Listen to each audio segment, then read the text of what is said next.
Well, hey, good morning and welcome to COTK Online. It is great to be with you guys today.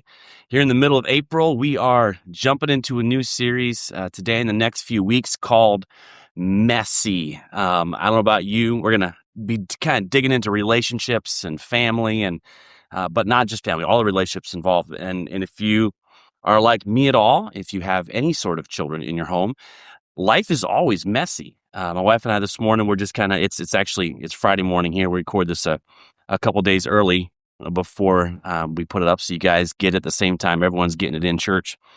But man, we were just like, this week has been crazy. You know, we're trying to find a vehicle for my son and we're going to this thing and that thing. We've got, this kid's got practice. This kid's got to meet over there. We walk into the house and I'm like, goodness, I got stuff on the floor. I got to do this, got to move that around. It's crazy and it's messy. But that's just life, isn't it? You know, life and relationships, they can be messy. But here's what I know about our relationships and life. The quality of your life is determined. It will always be determined by the quality of your relationships. But here's the thing. So many of us, if we're honest, and I'm speaking for myself too, we struggle in many of our relationships, do we not? Like there is this thing because, man, by the way, that's not God's intent. Relationships were from the very beginning God's idea. We see this with Adam and Eve. We see this with God's relationship with us. He values relationships so much that he literally gave up his son so that he could fix the relationship between us and him. Your relationships matter to God. Your relationship with him matters to him, but your relationships with everyone else matter to God because relationships matter to God.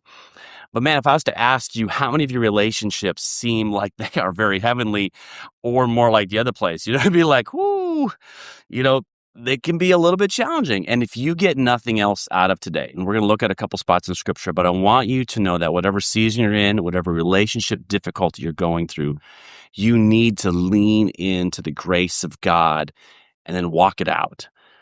Because man, our relationships are challenging and they're like, some of them are just downright dysfunctional. And by the way, some of you know who you are, but you are the ones that would be like, man, we put the fun back in dysfunctional, right? We that is us. We might need like a redneck version. You guys remember the you might be a redneck if?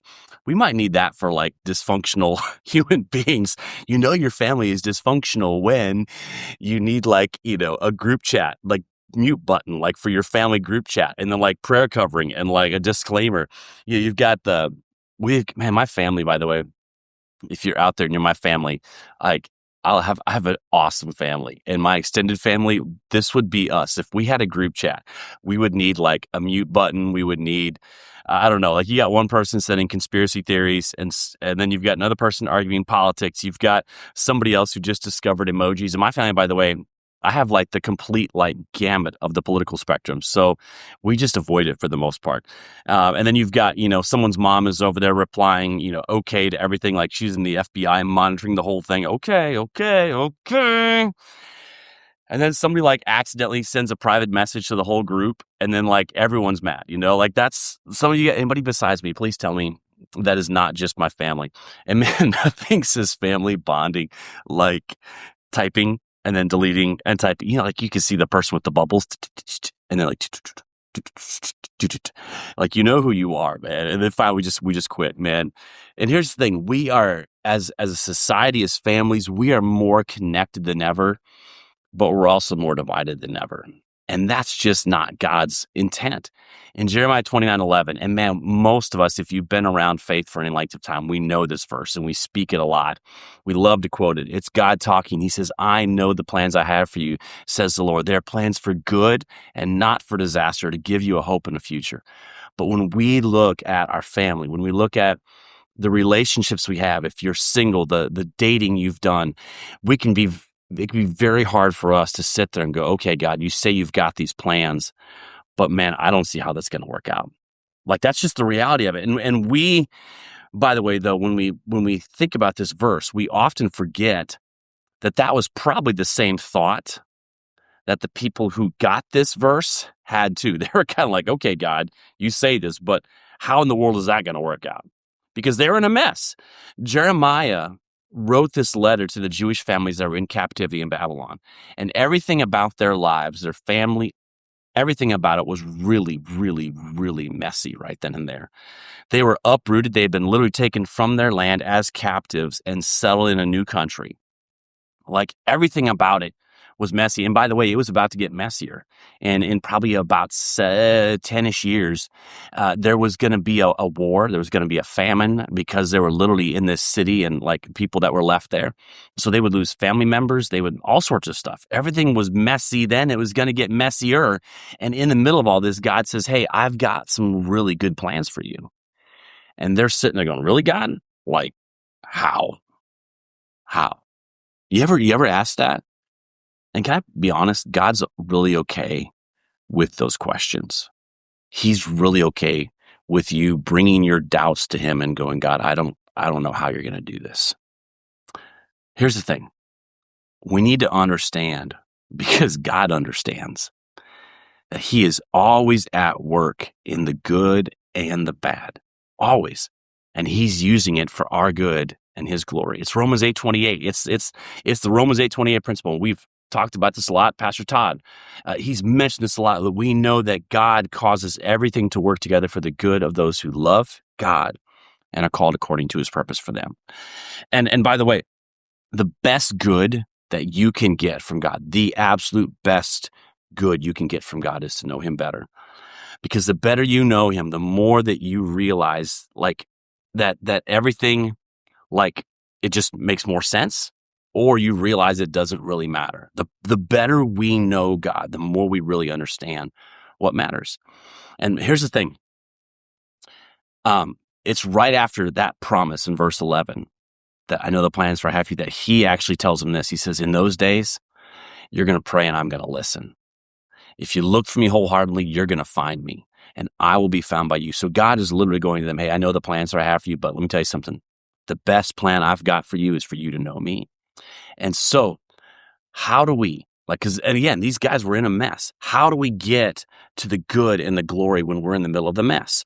And it really is what I told you at the very beginning. We've got to lean into the grace of God and we've got to walk it out. And so we're going to be going over these verses in Jeremiah, I think, a lot over the next few weeks. You're going to hear them a lot because I want you to get them into your heart and get them into your actions. The verses, though, before 11 through 14, I think they lay out God's plan for the Israelites and also for us in how we walk it out in our relationships. Here's what it says, verse 4 of 29. This is what the Lord of heaven's armies, the God of Israel, says to all the captives he has exiled from Babylon into Jerusalem. Build homes, he says. Build homes. Plan to stay, plant gardens, eat the food they produce, marry and have children, then find spouses for them so that you will have many grandchildren. Multiply, do not dwindle away, and then work for the peace and prosperity of the city where I send you into exile. Pray to the Lord for it, for its welfare will determine your welfare. There's so much, by the way, in that passage, and we're going to go over that for the next few weeks. Next week, by the way, we're looking at how do we restart in relationships, okay? But for today, we're going to start with grace. We're going to start with grace. Because here's the thing. We've got to find the grace of God in the difficult moments and the relationships that we've got, and then lean into that grace. Look at verse 4 again. Jeremiah 29:4 says this. This is what the Lord of heaven's armies, the God of Israel, says to all the captives. He has what? He's exiled to Babylon from Jerusalem. Did you see that? God put him there. It was not a situation they wanted to be in, but it was God's really, really, really good plan. His Romans 8:28 that brought them to what they perceived was the best place, but really it was right where God wanted them to be. And here's the thing. God's grace always, if you're taking notes, you need to write this down. God's grace always sustains in God's place. God's grace always sustains in God's place.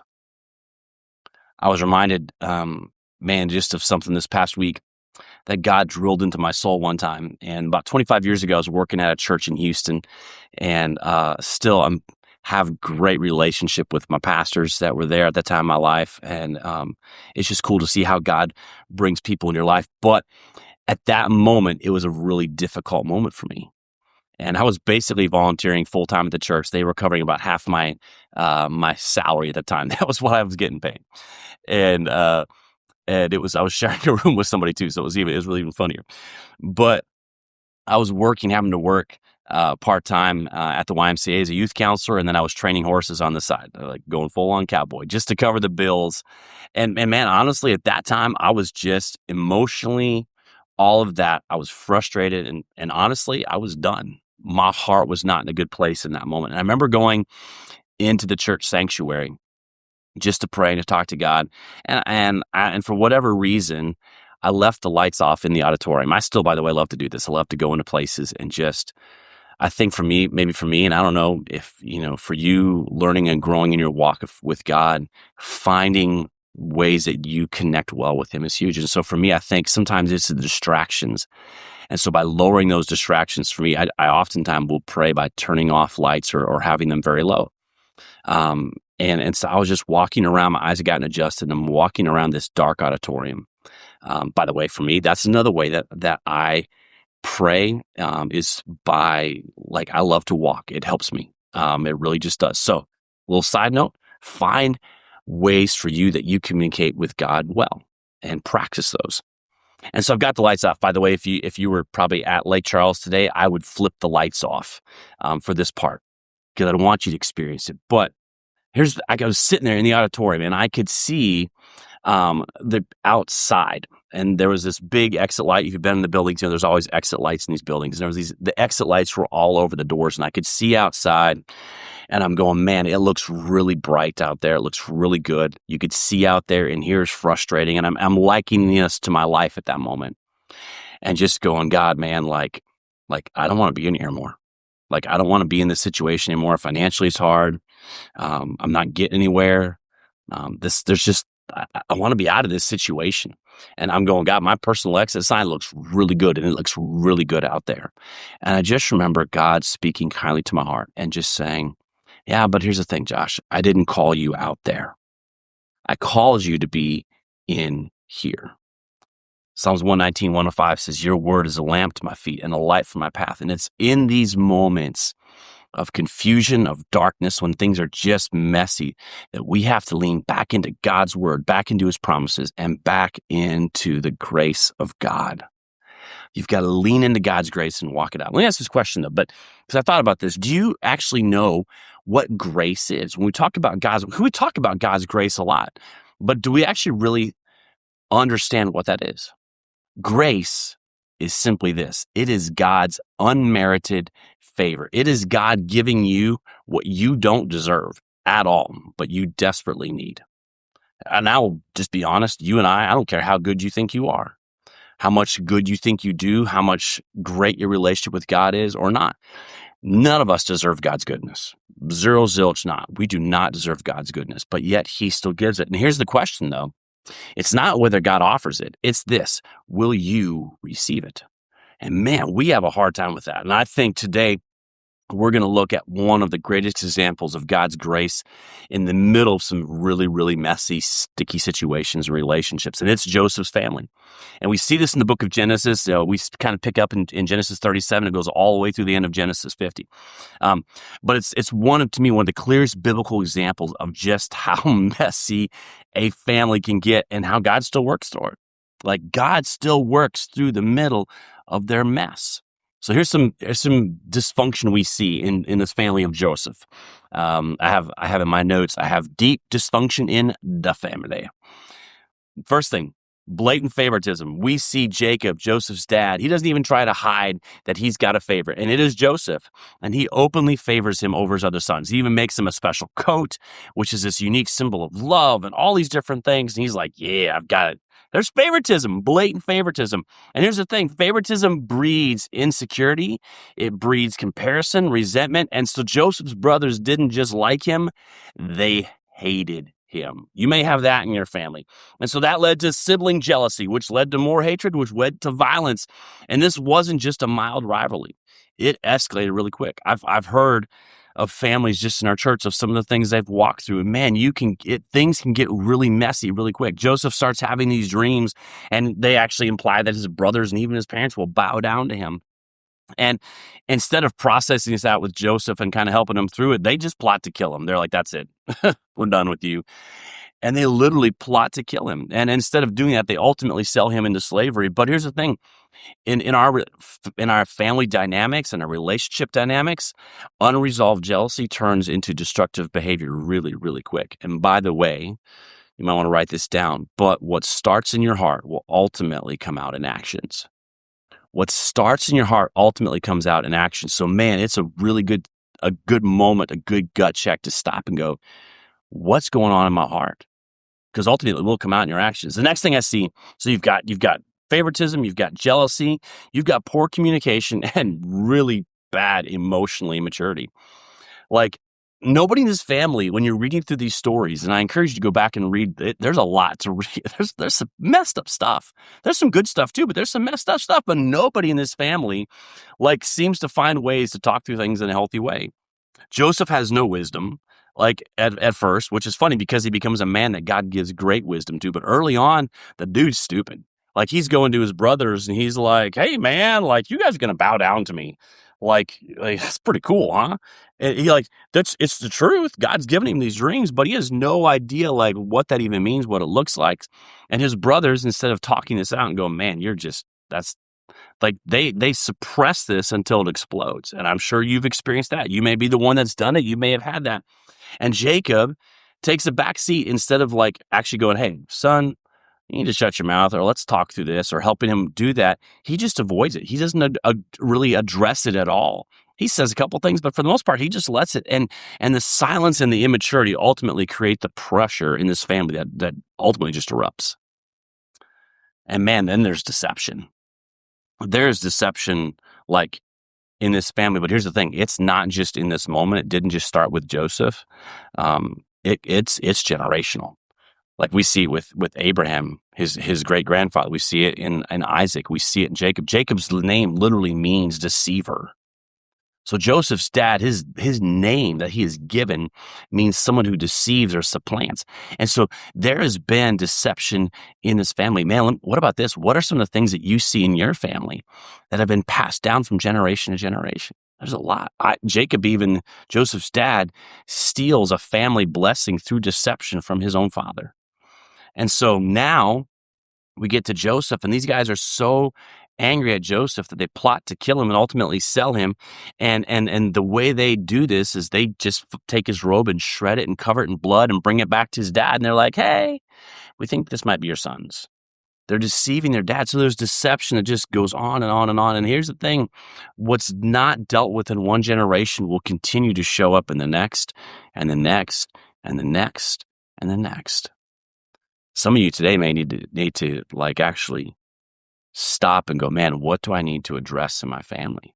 And then there's division in the family, and Jacob's own structure, the way he's got his family. He's got 2 wives and 2 concubines. And so all these different kids that are grouped by moms, there's built-in rivalry. And so they have competing relationships that create divided loyalty and identity struggles. And we don't have polygamy right now, but man, it's easy in our families to have divided loyalties in our families. And so how do we work on division in our family? Passivity in leadership. Jacob, again, he looks at all these issues, but he doesn't confront them. He knows his kids are capable of violence. They've already done it. He knows his sons are capable of it. If you look back in Genesis 34, there's a crazy story there. He knows his kids can do some really terrible things, and he sees his tension with Joseph, but instead of correcting it, instead of protecting him, instead of going, hey man, he just sends him out to the wolves. Literally, he just does it. And he, for whatever reason, he's just like, man, maybe he'll take care of himself. I don't know.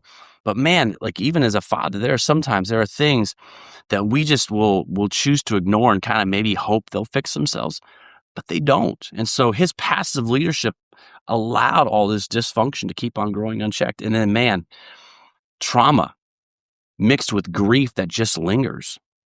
You look through all of this. There's so much in this family when you read through these stories. Joseph is sold into slavery. His death is faked. And so Jacob, as a dad, carries this prolonged grief for years, believing his son is dead. You have the brothers that have the grief and the guilt that they have carried. Because you think about the lie they have to carry, it's probably 20-ish years, 15 to 20 years, they have to live the lie. and the guilt that carries. And so there's this trauma and grief. And by the way, if you don't deal with those things in your heart and your life, if you have unresolved sin, if you've got trauma, if you've got grief that you haven't brought out, man, they don't just disappear. And it impacts and it weighs on everyone else around you. Any of this sound like your family? Like any of it? We got trauma, we've got grief, we've got passive leadership, we've got division in the family, we've got deception and lying, we've got bad communication, emotional immaturity, jealousy, favoritism. All that can get really, really messy. And I would be willing to bet every single one of us can see some elements of that. And then there's another one that is really kind of funny to me, but there's spiritual confusion that's mixed like around this calling and spiritual stuff, and God's speaking to this family, but they don't always handle it very well. Like Joseph's dreams are really from God, and God has led Jacob through the years, but there's a lack of humility from Joseph. There's a lack of discernment in the family, and everyone's reacting emotionally. And you can have, by the way, a real calling. You can have a real spiritual connection with God, and you can have really bad emotional immaturity and relational immaturity. Just because you're spiritual on one side doesn't mean you're healthy on another. Just because you're spiritual doesn't mean you're healthy. And Joseph's family shows just how messy people can be, but it also shows, by the way, how relentless God's grace is. It's crazy. You look at all this mess, but man, I don't just see God's grace at the end of it. At the end of the story, when there's this redemption, big redemption moment that continues on and impacts us still to today, but you see it woven through the whole story, throughout all of the dysfunction. God's grace is there. And man, I'll tell you this, you may not realize this, but God's grace, his love, his heart for you is relentless. And it ultimately found its way to the cross, where God allowed his son to take the penalty to restore our relationship. But God's love for us, his grace for us, his goodness for us is relentless. I love Psalms 23, the great chapter of the Lord is my shepherd. David says, your goodness and unfailing love will pursue me all the days of my life. And man, God's grace is pursuing you. So let's talk for a moment, especially in the lens of our family, of Joseph, of our relationships. Let's talk for a moment about the pursuit of God's grace.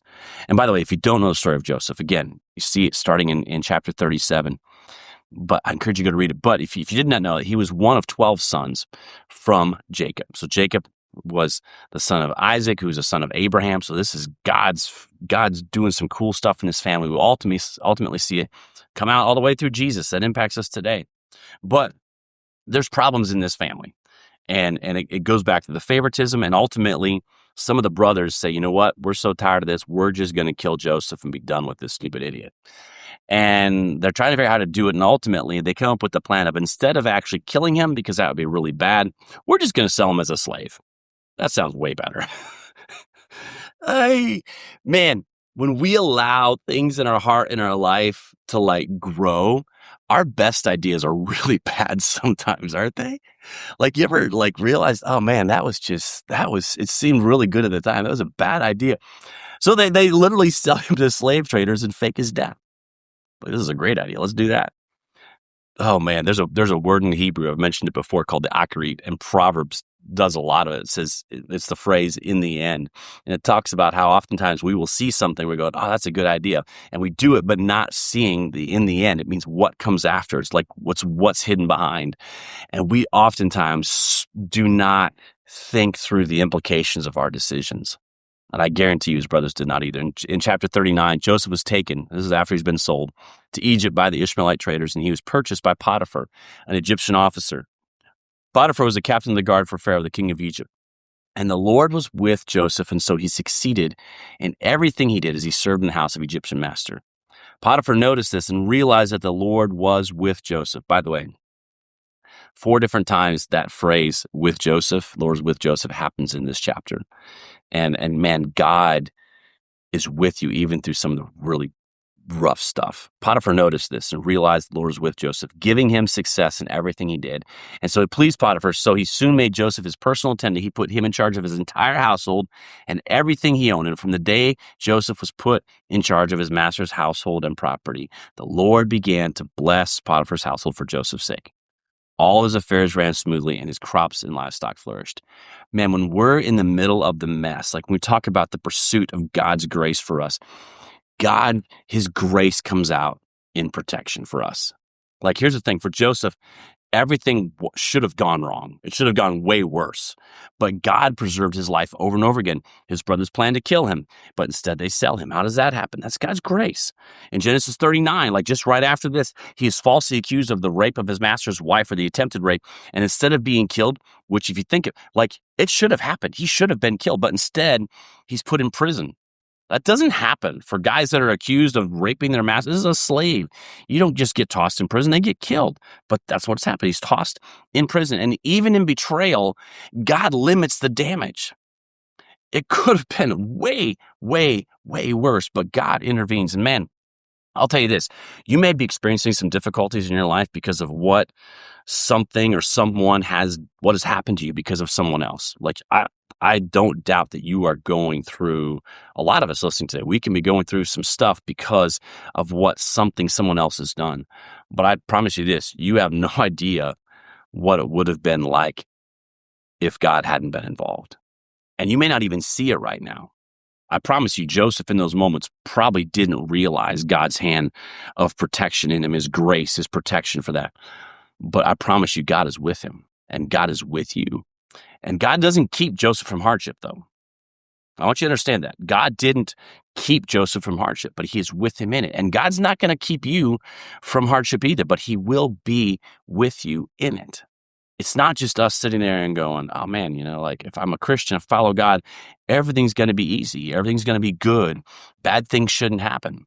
But man, God will be with you in it. I remember clearly when my first wife, Kelly, got cancer, just that battle of going, like people would come up and just go, well, man, but Kelly, like she loves the Lord and she follows and she's so close to Jesus. Why is this happening?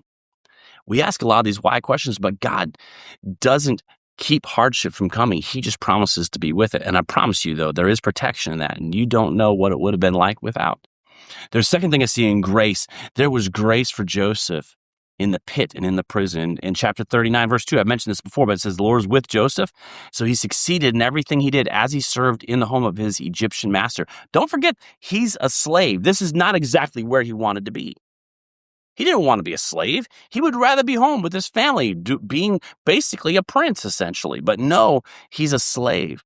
And it says that God, there was grace for him while he was in the middle of slavery. And then afterwards, when he's tossed in prison, it says the Lord was with Joseph. This is verse 21 of chapter 39. The Lord was with Joseph in the prison and showed him his faithful love. Man, can I tell you something? God's presence is his grace. God's presence with you is his unmerited favor. But man, we often want deliverance more than we want God. If we're honest, and I'm speaking for myself too, when we go through difficult times, we would rather have God just get us out of those difficult times than have more of God. We want the easy button. I know I do. I'm being honest. I like the easy button, but God almost always offers his companionship rather than deliverance in our suffering. One of my favorite, and man, I say favorite, it's a book that challenges me. It was a book called Hind's Feet in High Places.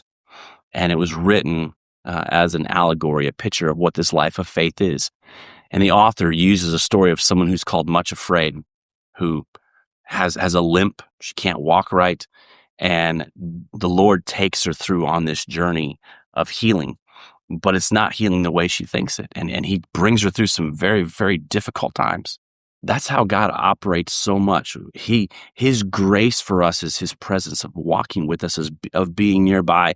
But man, we want to get out of that situation more than we want God. And God's like, that's not how it works. And he continually says, man, I want to know you. I want you to know me. And so, man, God gives us grace. He gives us grace in protection, gives us grace through the pit, through the prison, and he gives grace toward our dysfunctional families and relationships. I'm so grateful for that, because you look at this story, and God continues to work through a deeply broken family. And that should be, if you're sitting there going, man, I see brokenness in my home and in my life and in my family, that should be really encouraging to you, because God in all this works through the brokenness. He worked through Jacob's favoritism. Like, even in spite of Jacob having favoritism, he's still at work. Through the brothers' violence and deceit, God is still at work. Through generational patterns of manipulation and Joseph's pride, God still extends his grace and his love, and he keeps working even though they're messed up. Here's the thing. God doesn't cancel his covenant, his promises, his way, his faithfulness just because your family is a mess. He doesn't erase his grace or any of these things because you guys are dysfunctional, because they were dysfunctional. God is still very much at work in all of this because he is still faithful. His delay sometimes in acting is because he's so merciful, and he's given space for repentance and healing and all these different things. And so we see God's grace through all this dysfunction. And then comes crisis. You may be sitting there going, man, I just thought all that was crisis.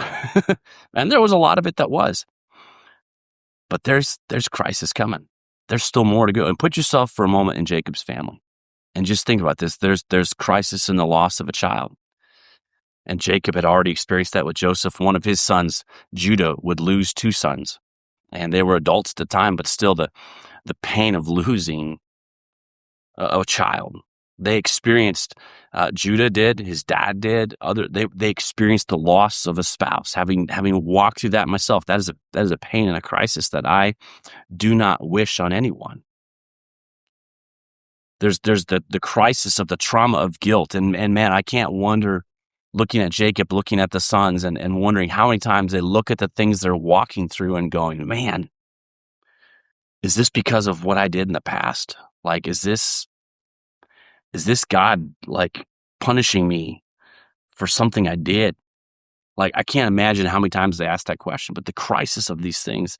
And then there's the crisis of the famine. Like, we read on that God actually brings a 7-year famine on the land, 7 years of no rain. No, that's terrible. People are dying because they're starving to death. That's a lot of crisis. Or if you're Joseph, man, there's a crisis. Maybe you recognize this in your own life. There's the crisis of abandonment and rejection. To experience the pain of literally being sold into slavery by your family. I can't even imagine that.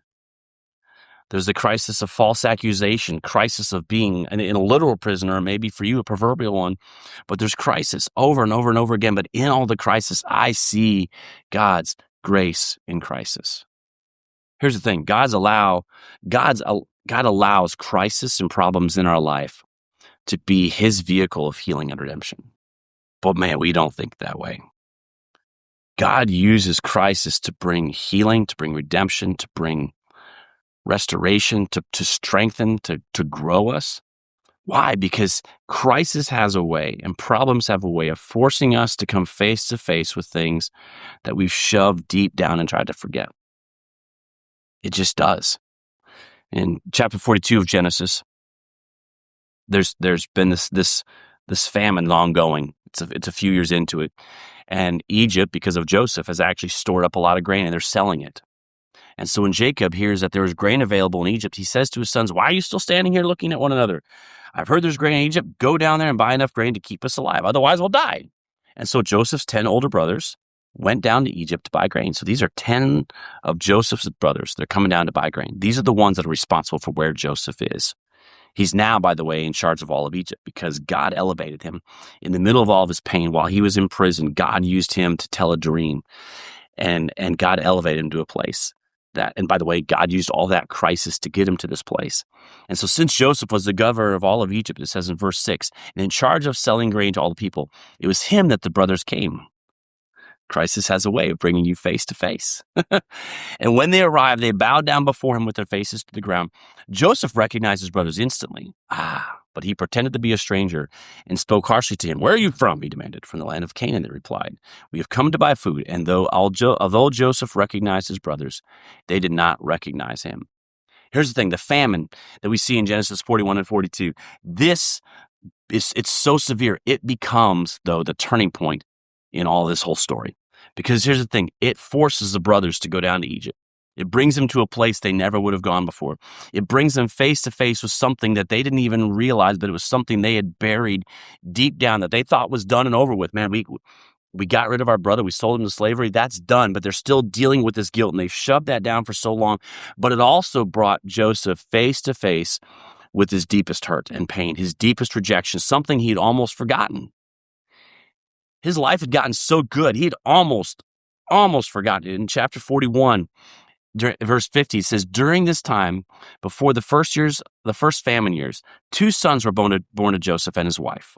He's actually gotten married. He's second in command. Things are really good. Joseph named his older son Manasseh, for he said, God has made me forget all of my troubles and everyone in my father's family. Think about that for a second.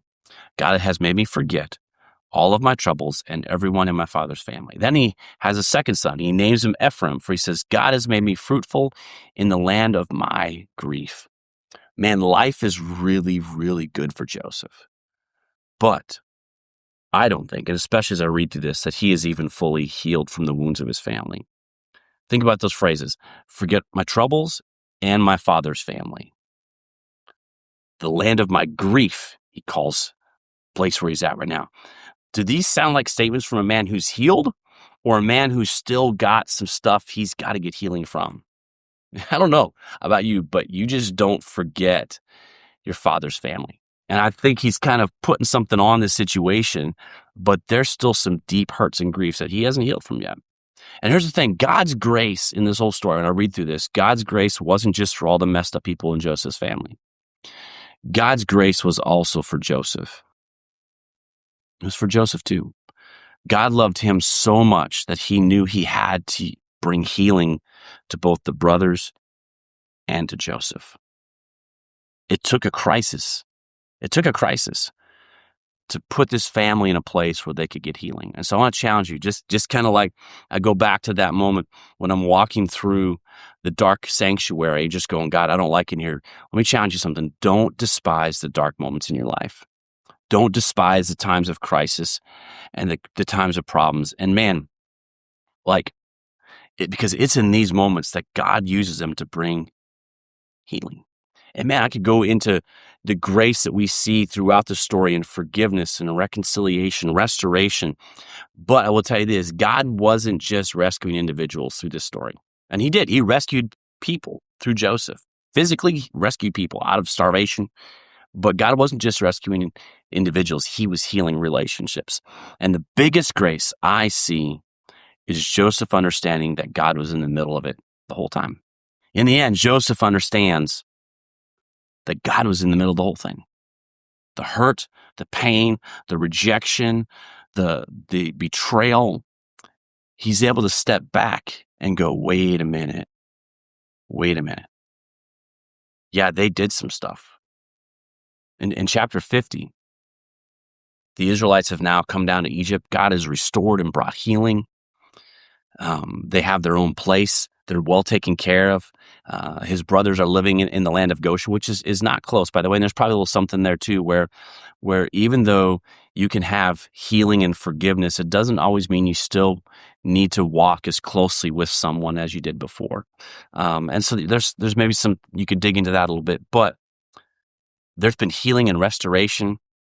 And Joseph is working for so Jacob dies, and they bring him to be buried. And after his burial, it says this: after burying Jacob, Jacob returns to Egypt with his brothers and all who had accompanied to his father's burial. But now that their father was dead, not Joseph got mad at him and said, all right, let's square this up. But Joseph's brothers became fearful. Now Joseph, they said, will show his anger and pay us back for all the wrong we did to him. So they're sitting there and they're still carrying.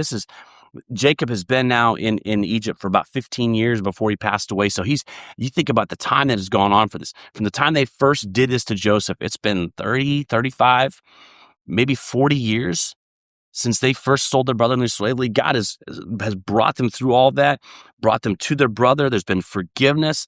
They have had years of working through all this, and all of a sudden, Dad's dead, and they're going, wait a minute, maybe Joseph's going to come after us now. They're still carrying this. Here's the thing. You may never know the hurt, the guilt, the fear. You may never know what the people around you are carrying in their life.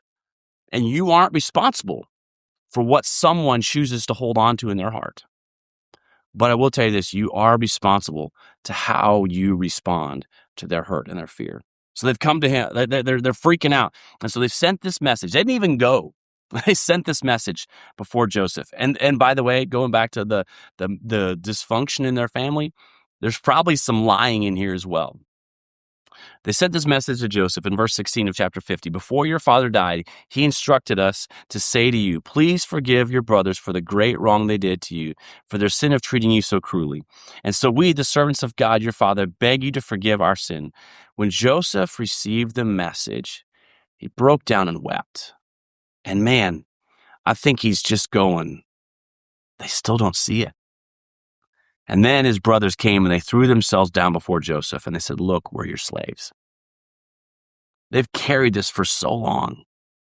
And they're coming before him and they're just like, dude, they haven't received the forgiveness that he gave them. Joseph replies, do not be afraid of me. Am I God that I can punish you? Man, don't we want to do that sometimes, though? Let's be honest. In the messed up relationships and the situations we're dealing with and the things that people have done to us, we really want to play God sometimes, don't we? We want to set the record straight. I've had people in my life, even recently, just said stuff about me. I'm going, man, I want to speak up and I want to go, I want to play God. I want to play God. But Joseph goes, don't be afraid of me. I God that I can punish you. Nah. And then he says this, you intended to harm me, but God intended it all for good. He brought me to this position so that I could save the lives of many people. So no, do not be afraid. I will continue to take care of you and your children. And so he reassured them by speaking kindly to them. Here's the thing. Joseph understood that they meant evil for him. He understood they meant it. And there are things that you have walked through where we can sometimes go, well, maybe they didn't mean it that bad. But no, Joseph understood his brothers truly intended evil for him. And there was a part of their life where that was who they were and that was what they did. But he also was able to understand all this and then respond with grace and love and forgiveness because he understood that even in their horrific treatment of him, God was at work. Even especially in the brokenness of who they were, the things they did, the evil that they did to him, and how they truly meant it for evil. He understood that God was at work. By the way, a little side note, if you want to know on how you're doing on forgiving someone, let me ask you this. Can you pray God's best for them? And can you work for their benefit and well-being? Forgiveness doesn't always mean that you are able to reconcile a relationship. It doesn't mean it goes back to the way it was or even to the way it should have been. Joseph seemingly lives in a different part of Egypt. And so that, there's not always this close relationship. So he probably never went back to the way it could have been. But he was able to forgive them in such a way where he was still able to work for their benefit and their well-being and trust God's best and pray God's best for them. But here's the thing. It was because his trust was in God. And so because his trust was in God, he kept walking in God's grace and then extending that grace, that unmerited favor to them. Why?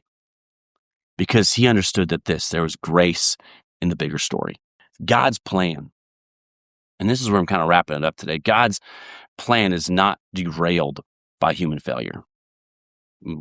But I will tell you this, it often moves right smack dab in the middle through it all. God's plan is at work, even though everything around us is a mess. God's not shocked, by the way, by the mess you're in right now. He's not like, oh my gosh, when did that happen? He saw it.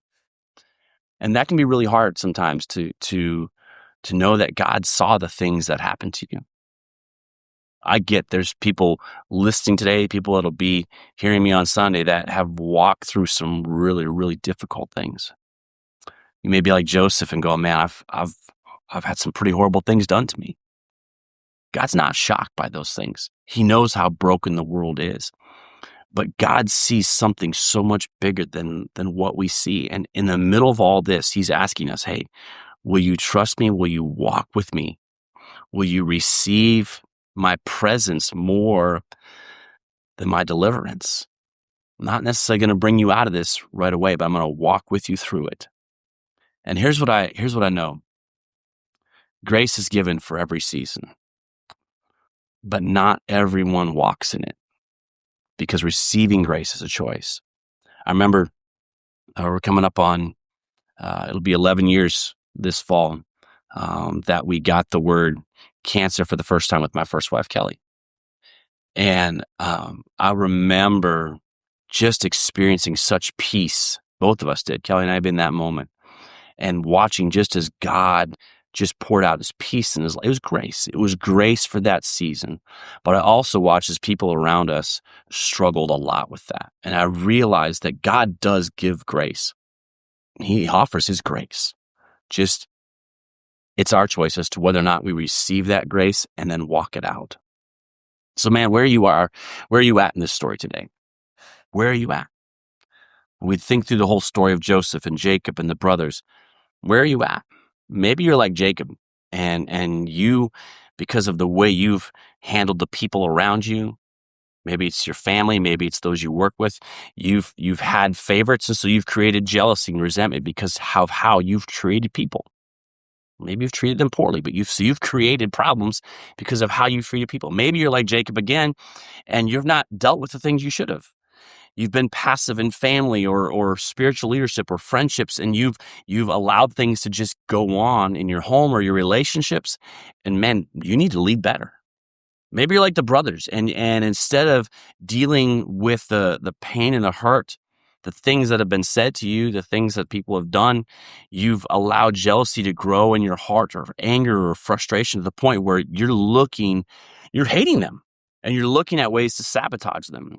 Maybe you're like the brothers still, and you're dealing with guilt or fear from the choices that you've made, and you keep looking at all the bad things that are happening, or maybe the bad things that could happen, and you're going, man, is this God just dropping the hammer? When's God going to drop the hammer in my life because of what I've done? And you're walking in fear and guilt because of the choices you've made. Maybe you're like Joseph and the young Joseph, and you've had some kind of cool spiritual stuff. God's giving you some cool dreams or whatever it is, but you might be maybe a little proud, maybe a little haughty. I had these dreams and you didn't. Maybe you're a lot emotionally immature. You're relationally stupid, and you need to grow in that. Maybe you're like Joseph in the prison and talking to these guys and going, hey, remember me. Maybe you're like trying to make things happen rather than trusting God. We're really quick to put our hands to stuff that God's going, hey, I want you just to trust me and receive my grace and just keep walking it out. But we want to come in and, hey, let's do this. Don't forget me. Hey, bud, good to talk to you. Or maybe you're like Joseph and you've still got some healing to do. You've been walking through life for a while, and man, you kind of thought it was good, but what you did is you just kind of put a label on it. Yeah, God's made me forget all this stuff. And then all of a sudden, the stuff, the people, the hurt, the pain is standing right there in front of you, and you realize, man, this still hurts. And man, I get it's dark out there in these moments. And the exit sign looks really, really good. But I will tell you this, God's grace isn't out there for you if he's called you here in the middle of it. God's grace isn't the absence of the messy. God's grace isn't all the problems being swept away. God's grace is God working in us in the middle of it all. And it's here in the middle of all of this stuff that he has placed us, that his grace protects, sustains, it delays judgment, it transforms hearts, it restores relationships, because God's place is right in the middle of God's place for you. So I want to ask you this question today. Will you receive his grace? Will you receive his grace, and will you walk it out?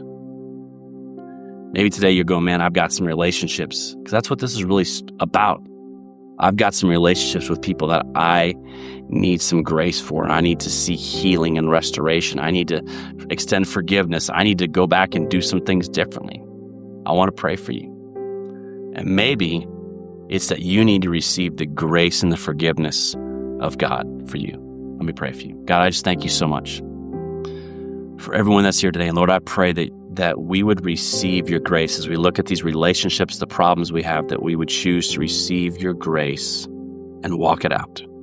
Lord, we give you all these things, all these people, everything we're walking through, and we give it to you, and we ask that, God, you would be with us and that we would receive your presence and be satisfied with you walking with us through it all, because, God, that's where your grace is. And, Lord, for everyone that needs today to accept that life and that forgiveness and the hope that you give us, Lord, I pray today that they would choose to follow you and to receive everything you've got for them, starting with your grace and your love and your mercy.